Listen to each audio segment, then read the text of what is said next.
Good morning students. हमने last video में अपना चैप्टर 13 मुहावरे एवं लोकोक्तियाँ जो हैं वो रीड किया था, समझे थे मुहावरे क्या होते हैं, लोकोक्तियाँ क्या होती हैं। तो आज हम इसकी बुक एक्सरसाइज है पेज नंबर 77। आज हम इसकी बुक एक्सरसाइज करेंगे। तो फर्स्ट क्वेश्चन है इसमें हमारा, निम्नलिखित मुहावरों का वाक्य में प्रयोग कीजिए। ठीक है, मुहावरे दिए गए हैं, उनका क्या करना है, हमें वाक्य प्रयोग करना है। अर्थ नहीं लिखना, लेकिन अर्थ समझ लेंगे हम। ठीक है, फर्स्ट है कि टांग अड़ाना। टांग अड़ाना यानी अड़ंगा डालना, किसी काम में अड़ंगा डालना, उसको क्या कहेंगे, टांग अड़ाना। तो इसका जो वाक्य प्रयोग किया है वो क्या किया है, जो लोग दूसरों के कामों में टांग अड़ाते हैं उन्हें कोई पसंद नहीं करता। ठीक है, टांग अड़ाना माने अड़ंगा डालना। जो लोग दूसरों के कामों में टांग अड़ाते हैं उन्हें कोई पसंद नहीं करता। तो ये हमारा वाक्य प्रयोग हो गया इसका। फिर ख है दो टूक बात करना। दो टूक बात करना। दो टूक बात करना का अर्थ होगा सच्ची बात को साफ साफ कहना। कोई सच्ची बात को हम साफ साफ कहते हैं तो उसको क्या कहते हैं, दो टूक बात की। ठीक है, तो इसका हम वाक्य प्रयोग क्या लिखेंगे, अपने बीच चल रहे झगड़े को खत्म करने के लिए रमा ने सीमा से दो टूक बात की। अपने बीच चल रहे झगड़े को खत्म करने के लिए रमा ने सीमा से क्या की, दो टूक बात की। ठीक है, आप लोग कुछ भी लिख सकते हो, नेम चेंज करके भी कर सकते हो। ठीक है, नेक्स्ट है हमारा गे हाथ मलना। हाथ मलना, हाथ मलना, हाथ मलना का अर्थ क्या होता है, पछताना। हाथ मलना का अर्थ क्या होगा, पछताना। बच्चों, अवसर चूक जाने पर हाथ मलना पड़ता है। तो मैंने इसका वाक्य प्रयोग लिख दिया, अवसर चूक जाने पर हाथ मलना पड़ता है। ठीक है, हाथ मलना माने पछताना। इसका वाक्य प्रयोग है, बच्चों अवसर चूक जाने पर हाथ मलना पड़ता है। नेक्स्ट है घ पाला पड़ना। पाला पड़ना माने, पाला पड़ना यानी वास्ता होना। पाला पड़ना का अर्थ क्या होता है, वास्ता होना। मुझसे पाला पड़ा होता तो उसके होश ठिकाने आ जाते। पाला पड़ना का हमने वाक्य प्रयोग यहाँ क्या किया है कि मुझसे पाला पड़ा होता, वास्ता होना, पाला पड़ा होना, वास्ता होना। अगर मुझसे वास्ता होता तो उसके होश ठिकाने आ जाते, है ना। मुझसे पाला पड़ा होता तो उसके होश ठिकाने आ जाते। ठीक है, नेक्स्ट है बात का धनी। बात का धनी, बात का धनी का अर्थ क्या होता है, वचन का पक्का। बात का धनी यानी वचन का पक्का। उसका क्या वाक्य प्रयोग लिखा है, मेरे पिताजी बात के धनी हैं। मेरे पिताजी बात के धनी हैं यानी वचन के पक्के हैं, बात के धनी हैं। ठीक है, नेक्स्ट क्वेश्चन है हमारा सेकंड, निम्नलिखित लोकोक्तियों का वाक्य में प्रयोग कीजिए। यानी जो लोकोक्तियाँ दी गई हैं, ठीक है, उनका अर्थ नहीं लिखना, केवल वाक्य प्रयोग करना है हमें। ओके, तो फर्स्ट है, जैसे क्या है, आप सुखी जग सुखी। आप सुखी जग सुखी, इसका अर्थ क्या होता है, अर्थ तो समझ लो। आप सुखी जग सुखी यानी सुखी को सभी सुखी लगते हैं। जो सुखी व्यक्ति होता है उसको सभी सुखी लगते हैं। तो इसका मैंने वाक्य प्रयोग क्या बनाया है, आप लोग कुछ भी बना सकते हो लेकिन अर्थ सही होना चाहिए, यानी वाक्य सही होना चाहिए। ठीक है, मैंने बनाया है, राधा के पास बहुत सारा धन है तो उसे अपनी सखियां सभी धनी लगती हैं।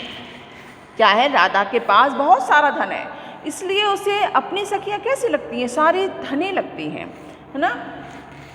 यह तो वही कहावत है कि आप सुखी जग सुखी। यह तो क्या कहावत क्या हो गई, आप सुखी जग सुखी। नेक्स्ट क्वेश्चन है हमारा, ऊंट के मुंह में जीरा। ऊंट के मुंह में जीरा। ऊंट के मुंह में जीरा का अर्थ क्या होगा, बड़े को थोड़ी वस्तु देना। ठीक है, ऊंट के मुंह में जीरा का अर्थ क्या होगा, बड़े को थोड़ी वस्तु देना। तो मैंने इसका वाक्य प्रयोग क्या लिखा है यहाँ, गांव से चाचा जी हमारे घर आए तो कटोरी में दाल देखकर, छोटी कटोरी में दाल देखकर बोले कि ऊंट के मुंह में जीरा। उन्हें तो बहुत कम दाल लगी, है ना, इसलिए उन्होंने क्या बोला कि ये तो ऊंट के मुंह में जीरा जैसा है। ठीक है, नेक्स्ट है हमारा एक अनार 100 बीमार। एक अनार 100 बीमार यानी एक वस्तु के अनेक ग्राहक यानी चाहने वाले, एक वस्तु को एक से अधिक चाहने वाले हों, है ना, तो एक अनार 100 बीमार कहा जाता है। इसका वाक्य प्रयोग मैंने क्या लिखा, मोहन 10 समोसे लाया लेकिन घर पहुंचा तो देखा कि एक अनार 100 बीमार। वहाँ 10 से अधिक व्यक्ति बैठे हुए थे। ठीक है, तो उसको क्या लगा कि यहाँ तो 10 समोसे मैं कैसे बांटूं, यहाँ तो वही कहावत हो गई, एक अनार 100 बीमार। नेक्स्ट है थोथा चना बाजे घना। थोथा चना बाजे घना यानी थोथा चना बाजे घना, ओछे आदमी दिखावा बहुत करते हैं। ओछे आदमी दिखावा बहुत करते हैं। ठीक है, तो थोथा चना बाजे घना का अर्थ क्या हुआ, जो ओछे आदमी होते हैं, है ना, कम पढ़े लिखे, जिनको नॉलेज नहीं होती, वो बहुत ज़्यादा दिखावा करते हैं। ठीक है, तो उसका मैंने जो वाक्य प्रयोग है वो क्या लिखा है, मोहन 10वीं कक्षा में 2 बार फेल हो चुका है, दिखाता है जैसे कितना होशियार है। यह तो वही कहावत है कि थोथा चना बाजे घना। ठीक है, थोथा चना बाजे घना, इसका जो अर्थ है वो क्या होता है, ओछे आदमी दिखावा बहुत करते हैं। और मैंने उसका वाक्य प्रयोग लिखा है, मोहन 10वीं कक्षा में 2 बार फेल हो चुका, दिखाता है जैसे कितना होशियार है। यह तो वही कहावत है कि थोथा चना बाजे घना। ठीक है, अब नेक्स्ट क्वेश्चन है, अरे एक पंथ 2 काज। क्या है, एक पंथ 2 काज। एक पंथ 2 काज का अर्थ क्या होता है, एक ही उपाय से 2 काम निकलना। एक ही उपाय से 2 काम निकालना। ठीक है, मैं शिमला ट्रेनिंग के लिए जाऊंगा। मैंने इसका वाक्य प्रयोग लिखा, मैं शिमला ट्रेनिंग के लिए जाऊंगा तो मामा मामी से भी मिलाऊंगा। शिमला तो ट्रेनिंग होगी मेरी, वहाँ जाऊंगा और उसके साथ साथ क्या हो जाएगा कि मामा मामी से मिलाऊंगा। इसे कहते हैं एक पंथ 2 काज। तो ये हमारे लोकोक्तियों के वाक्य प्रयोग और मुहावरे के वाक्य प्रयोग हो गए। नेक्स्ट क्वेश्चन है हमारा 3rd, नीचे लिखे मुहावरों के सही अर्थ पर सही का चिन्ह लगाइए। टेढ़ी खीर होना, टेढ़ी खीर होना, अड़ंगा डालना, मुश्किल काम और खीर का टेढ़ी होना। तो इसमें जो सेकंड ऑप्शन है मुश्किल काम, टेढ़ी खीर होना यानी मुश्किल काम होना, तो सेकंड ऑप्शन हमारा राइट है। है विष उगलना, विष को खाने के बाद उगल देना। सेकंड है निंदा करना। 3rd है बड़ाई करना। तो हमारा इसका जो सेकंड ऑप्शन है निंदा करना, विष उगलना यानी निंदा करना, सेकंड हमारा राइट है।